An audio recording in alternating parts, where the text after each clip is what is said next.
Welcome. In front of me is a Xiaomi 12 Pro, so they're basically like brand new flagship, and today I'll go over unboxing along with a quick overview of this device. So anyway, let's just pop it straight open. I will be comparing these devices, or the specific one, to also their two other models that they have, so the 12X that I have right here, and the 12, just the 12. Just because I don't know the specs just yet, I haven't really checked them out, but I assume it will be very similar to, for instance, the 12. It will be below most likely the 12X, because that is like a more of a budget version, but it should be relatively close to the 12. So that's probably going to be the main phone that I'm going to be comparing it to. Anyway, let's pop it open.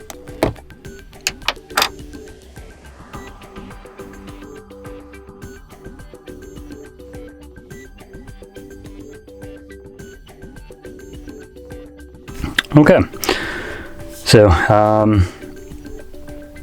damn, I got really taken by this charger. That actually surprised me. I will say I actually started laughing a little bit when seeing a 120 watt charger for a phone. This is absolutely insane, and that charger is hefty. Comes with the device included. Damn, Samsung has some real competition coming, I see. Anyway, let's look at the device. I'm gonna turn it on.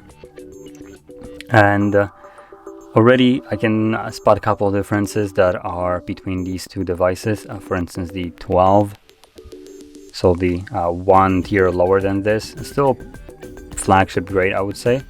But obviously the size would be one significant difference. This one is a 6.2 inches, while this one is 6.7.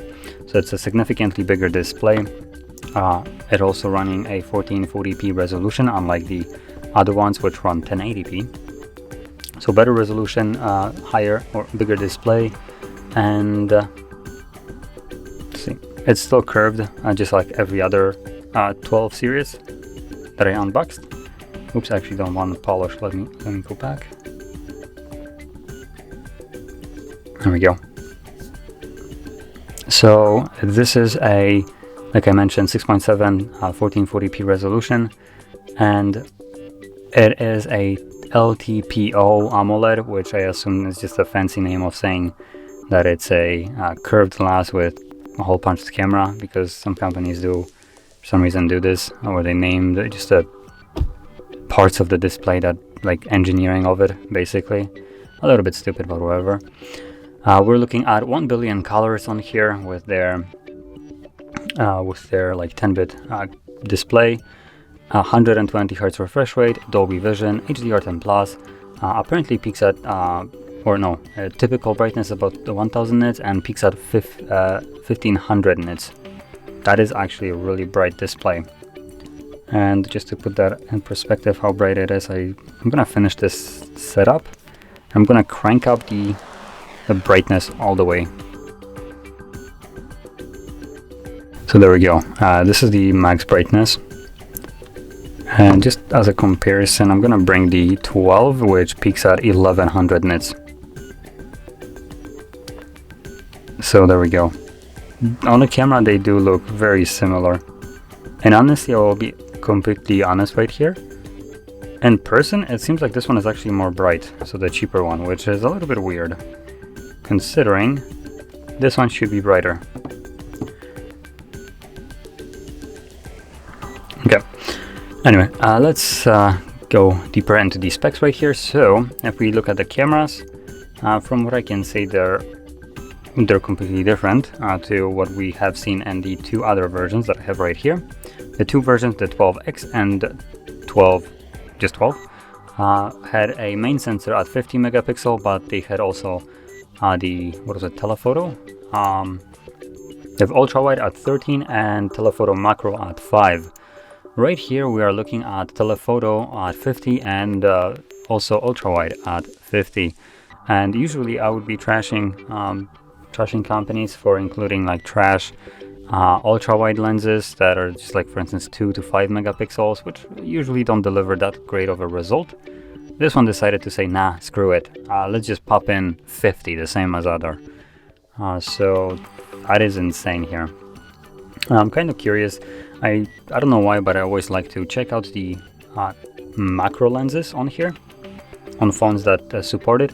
These two basically have the telephoto macro lens, and that was one of the best macro lens I have seen in a while, or ever in my case. Previously, I think the best quality of a macro shot was on my phone that I use on a daily basis still, which is the Huawei Mate 20 Pro.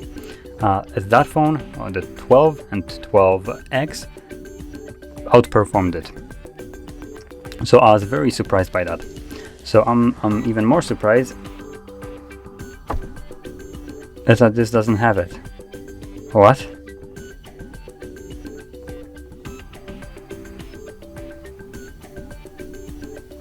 Well, that's disappointing. Maybe it has some like, yeah, let's try to just get really close and personal, and maybe it's just gonna automatically switch to it. Come on. I have hope. Come on. Okay, I don't have hope. Oh well, that's I guess that's a little bit of a shame. I can't really test it. I was hoping that this would even do better, but apparently it doesn't even have that feature. Okay, so that's one thing. But as you can see, the actual features of cameras right here, options that you can find, is a little bit feature rich compared to like the 12 or 12X, which I'll just bring up right now just so you can see. Actually, no, I lied. It's exactly the same right here, almost. I recall that one of them had less. Unless I'm imagining a different phone. This one also has the same. Okay, so... although they do change a little bit. As you can see, we have some supermoon right here. We don't have supermoon right here. We have night, obviously. Long exposure. So we have dual video. And we have clone, but yeah, we don't have the supermoon. The other one also didn't have a supermoon. So we lose a couple options, or single option in the camera in here. And actually, we gain one and lose one. But that's probably the most accurate way to describe it. So anyway, let's just move over to other specs. So at the front, we also have a 32 megapixel wide sensor, saying also because the two other ones have the same one. And with the cameras, I should probably also mention, we can shoot at 8K, 24 frames HDR. We can shoot at 4K, 30 or 60, again HDR10 plus actually, unlike the 8K. And obviously 1080p will do everything that we've already seen with slow motion of 120, 240 and 960.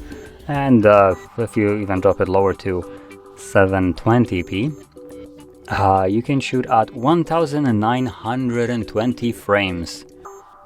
Jesus. So I'm kind of curious. Would that be like a single second taking up to a minute? Because I think that's what it would come out to. I don't have even anything to showcase this on. That wouldn't look like basically a still image, so I'm not even gonna bother. Someone else right here, our company, will most likely do the camera showcase with this specific feature, just because this is a little bit on the insane side.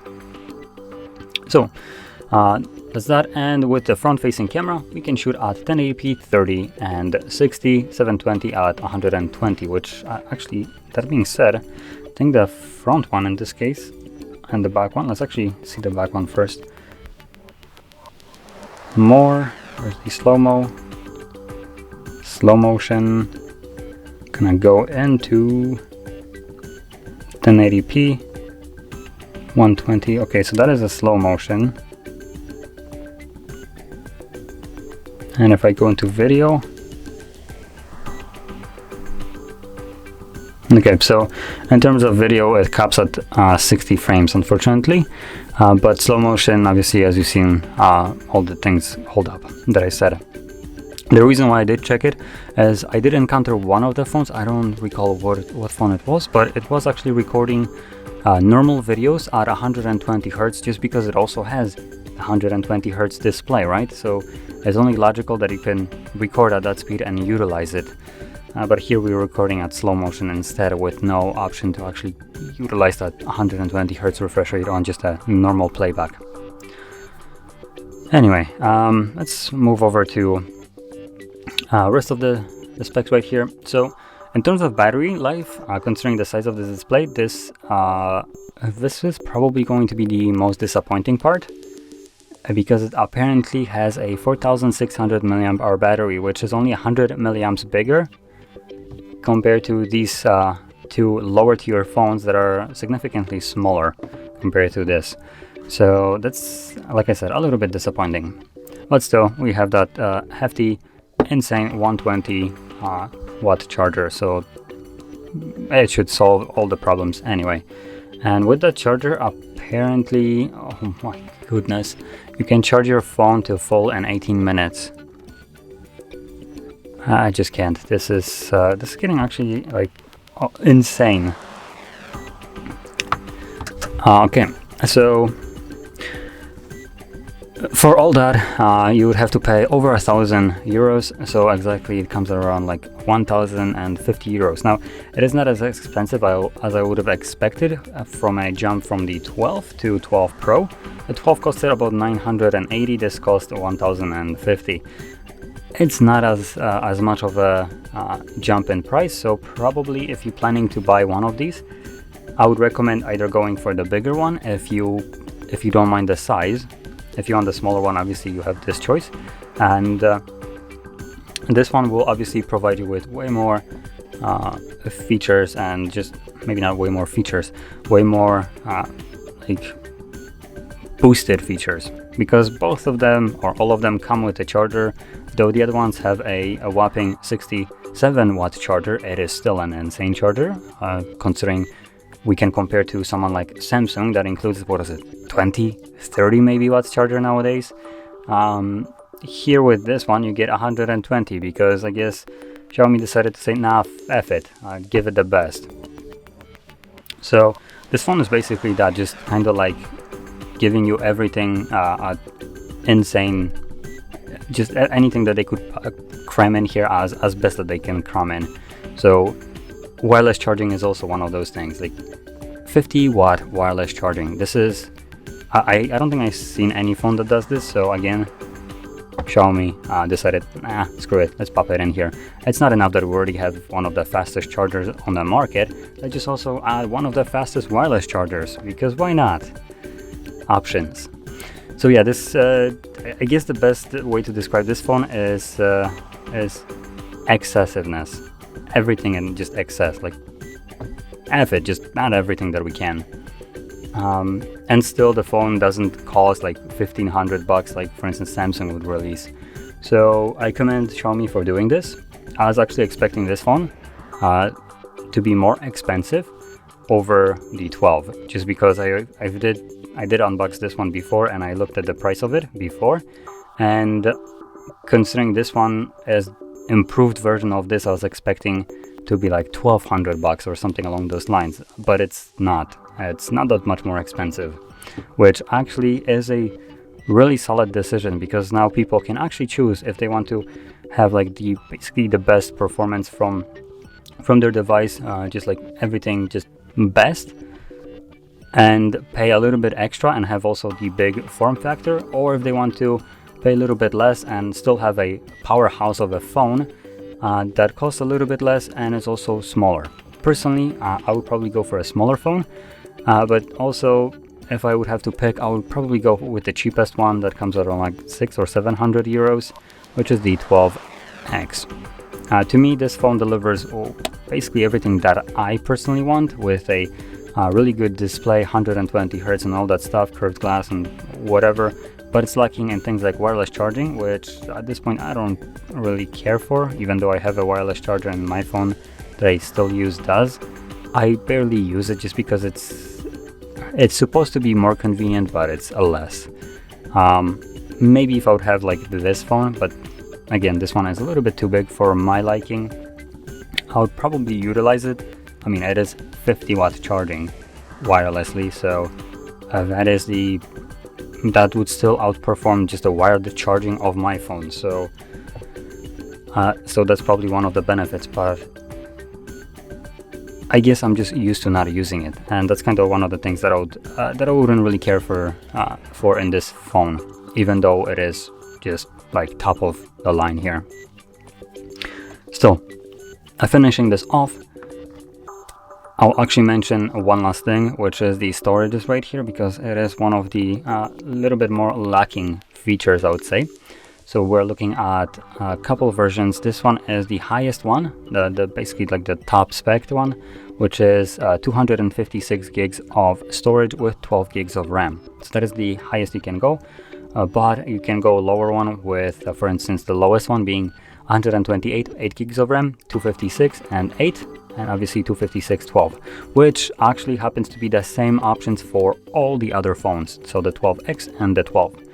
So that being said, with the storages, I believe like the 256 is a little bit on the lower side, considering it's only 256 and you don't have the option to extend the storage using an SD card, which is a little bit of a shame.